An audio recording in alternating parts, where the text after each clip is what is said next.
Hey guys! Hey! Welcome back to our channel and welcome back to the third instalment of our 5 must-do for first timers in Epcot. So yeah, let's get this one started.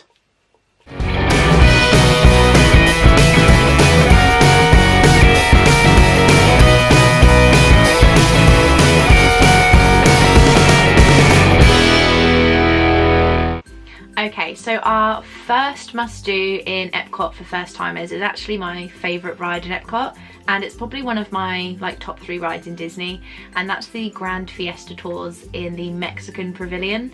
We have talked about it in our previous videos, but basically the Mexican temple in World Showcase, you go inside and at the back of the temple is a 3 Caballeros ride, and I love it. It's so nice. It's just a little boat ride, and you see parts of Mexico, and then there's the 3 Caballeros, and there's fireworks and everything. There's like a little story to it that progresses as you go around. The actual temple's really cool. So it's like a little Mexican market inside. There's a restaurant at the back. And the restaurant overlooks the ride. I've never eaten in that restaurant, but that is one of the restaurants I do want to try.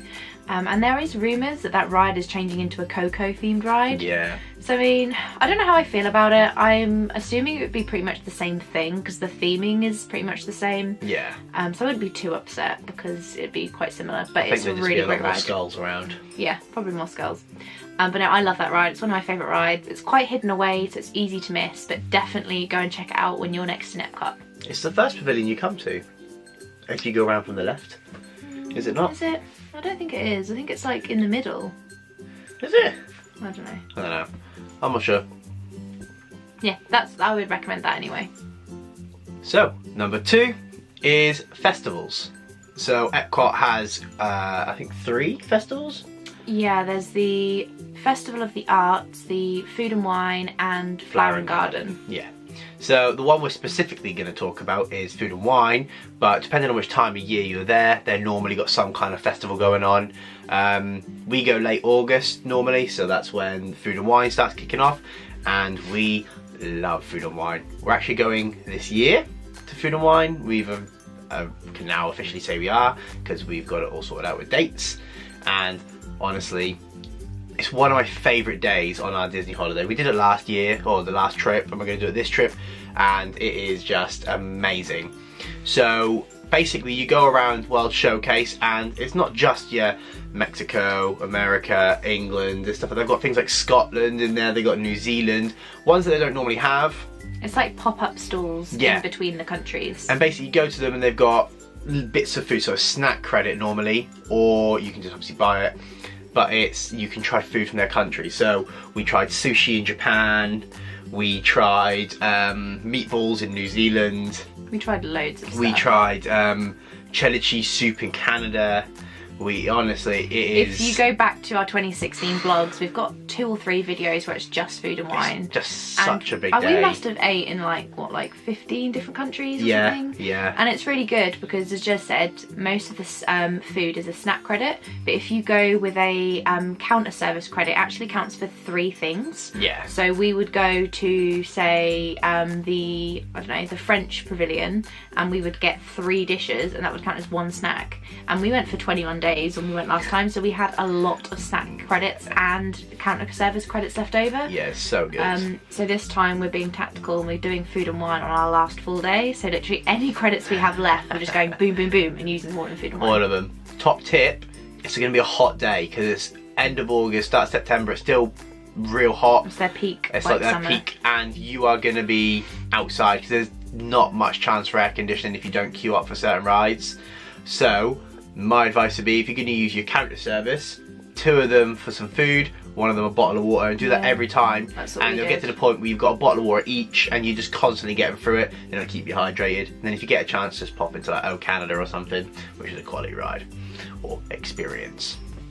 But yeah, definitely do Food and Wine if you get the chance. It is amazing. The other 2 are good. I mean, we've never personally done them, but from what we've seen, they look amazing. But yeah, just do it. Oh, get the jalapeno chicken stuff from the little Africa pop-up stall. What's a jalapeno chicken? It was just like sizzling, spicy sizzling chicken. But it had jalapenos in it. Oh, I don't know. Everything was good. Apart from that cannelloni. I'm not sure I like that. Yeah, what, from Italy? Yeah. Yeah. But like, it's good. There's literally everything. Oh my god, yeah. Really would recommend it. Do it.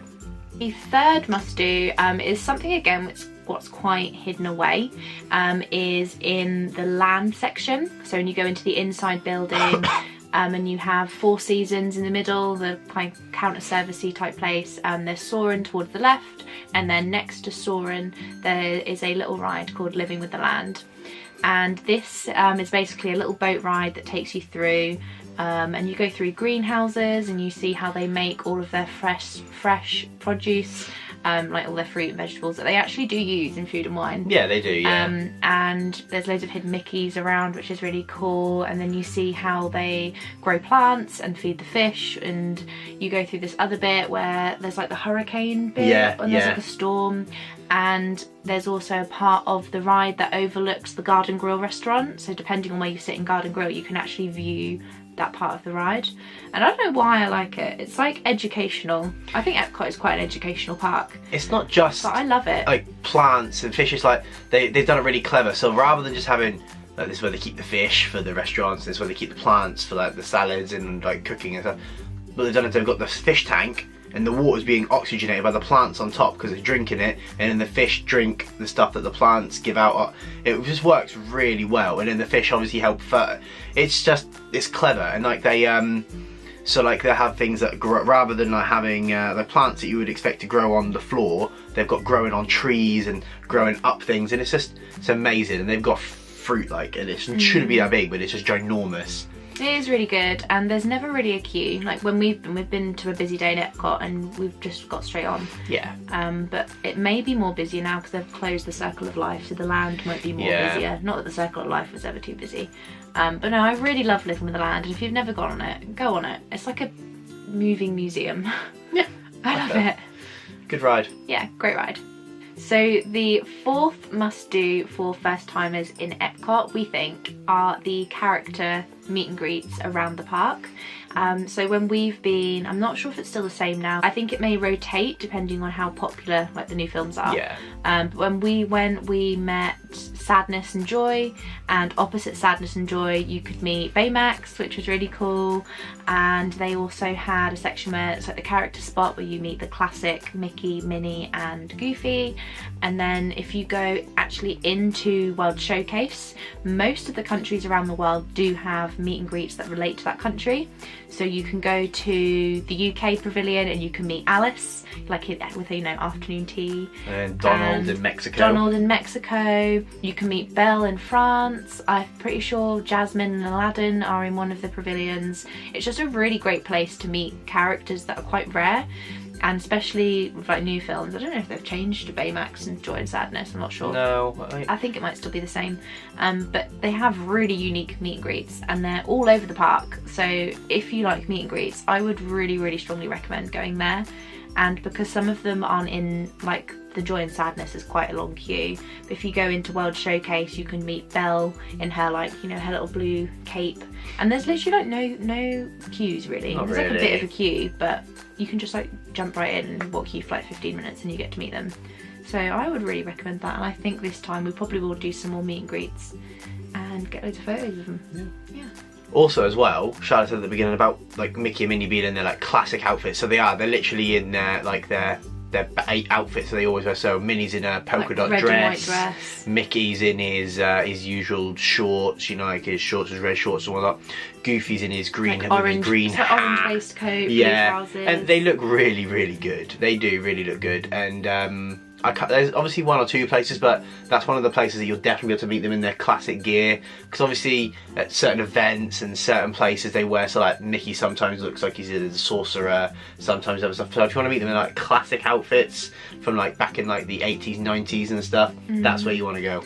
And it's good because you queue up for one, and then say you have a picture with like, I can't remember who's first, it's like Goofy first, and then you move straight on to the next one, so you don't have to queue up individually.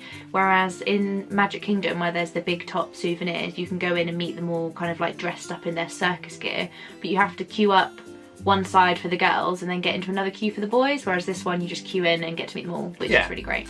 Yep. So yeah, meet and greets in Epcot are great, and there are loads, so go and check them out. So the last one, number 5, is Club Cool. So obviously I don't know how much longer Club Cool is going to be there because Disney's constantly changing. But Club Cool is awesome. If you get a chance to go in, it's brilliant. So you go in, it's a Coca-Cola. So you go in and they've got effectively loads of like drink merchandise. So you've got like your Coca-Cola hats and tops and stuff. But at the back, they've got these, how do you want to explain that? Like you know when you go to like McDonald's, they push the button and they give them like sort of soda fountains and stuff like that. And you can access them and they give little paper cups. And they've got the most popular drinks from different countries around the world that Coca-Cola creates, sells, stuff like that. And they've got loads, and some of them are absolutely amazing. Like they taste incredible. So you go around, but honestly, there's one, and it is, I'm sorry if you like it, but it is disgusting. It's like the worst tasting one in the entire world. Beverly. That's what it's called. It's from apparently Italy. Where it's from. It's Italy's favourite drink, I'm pretty sure. Okay. And yeah, Beverly, I'm sorry if you're a fan of it. Not for me. No. But it's fun because, like, for us, obviously we know now because we've tried them before. We had no idea what any of them would taste like. So one of them would be like, oh my god, this is really nice, and the other one was just disgusting. So it'd be really fun to just go with a group of people and all try the different flavours. Yeah, and I mean, we'll definitely do it again. I'll even try Beverly again. Yeah, of course I will. That was the most disgusting thing, and it was just fun. So. But my advice would be, if you're gonna have the Beverly, make sure you've got like one ready. There's like some that are like weird flavours, like carrot and stuff that you wouldn't expect to be nice. There was like watermelon Fanta. Yeah, that was delicious. Watermelon, that was delicious. So yeah, definitely do Club Cool if you've never done Club Cool before. And it's free. Yeah, and yeah, if you're thirsty, just go into Club Cool and get yourself a drink. But you can have as much as you want. Grab a drink on the way out and be alright. Yeah. Yeah, definitely 100%. Get down to Club Cool and get yourself a drink and try Beverly 100%. Yeah, you have to try. It's disgusting, but you haven't done Club Cool. Don't try Beverly. Just yeah. Not a full cup. No. Okay, so the last one we're going to mention is an honourable mention, just because it's just so popular. So everyone does it anyway, and that is Soaring. It's been there a while, like 2000, early 2000, maybe 2005, something like that, and it's brilliant. So I went on it when I was younger, and it's definitely one of the best rides you can go on there. It's recently changed name. Is it Soaring Around the World, is it? Yeah. Yeah. So, effectively, you sit in rows, you get in, it goes up and it's like paragliding, but you paraglide across like Paris, you paraglide across Africa, you paraglide across loads of different places, so you go across the Taj Mahal, everything, and you get all these scents, all these smells and everything. It is amazing. It's definitely worth doing with everyone. It's a great ride. 100% queue for that. The queue is normally quite big because this is quite a popular ride. And it's right next to Living with the Land, so you can do both. Yeah, you can do. Definitely worth doing.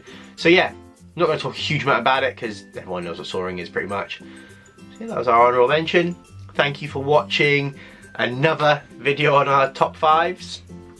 And yeah, I guess we'll see you in the next video. Don't forget to hit that subscribe button and give us a like. And that's about it for today. It is. Thanks for watching, guys. Bye. Bye.